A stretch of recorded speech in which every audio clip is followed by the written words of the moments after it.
නාන් යනු මධ්‍යම සහ දකුණු ආසියාවට ආවේනික මෘදු ගතියනුත් පිප්පුණු පැතලි පාන් වර්ගයක් වැනි රොටියක්. මේක ඉතා මෘදු මෙන්ම තරමක් ඇතින සුළු ස්වභාවයකින් යුක්ත වෙනවා. පිටුගුලි අනා ගැනීමේදී යොදන යෝගට් සහ කිරි නිසා මේට සියුම් රසයක් සහ මෘදු බවක් ඇති වෙලා තියෙනවා. දිගට හෝ කඳුළු බිඳුවක හැටියට මේවා සකස් කරනු ලබනවා. සාම්ප්‍රදායිකව මේ තන්දූර් කියන මැටි පෝරණයක බිත්තිවල අලවා පුලුස්සලා ගන්නවා. මෙහිදී ලැබෙන අධික උෂ්ණත්වය නිසා නාන් මත ලාදුපුරු පැහැති ලප ඇති වෙන බවයි හඳුන්වන්නේ.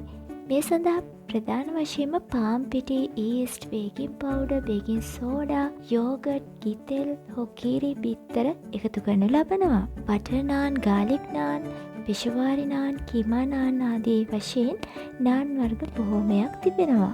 නාන් සාමාන්‍යයෙන් පරිප්පු, පනීර් හෝ විවිධ මස් ව්‍යාංජන සමග ආහාරයට ගන්නවා. වර්තමානයේදී මේ පීසා, රෝල් සෑදීම සඳහාත් යොදා ගන්න ලබනවා. ඉතින් මේ වගේ අලුත් කෑමක් එක්ක නැවත වීඩියෝවකින් හමුවන තුරු සුබ දවසක්.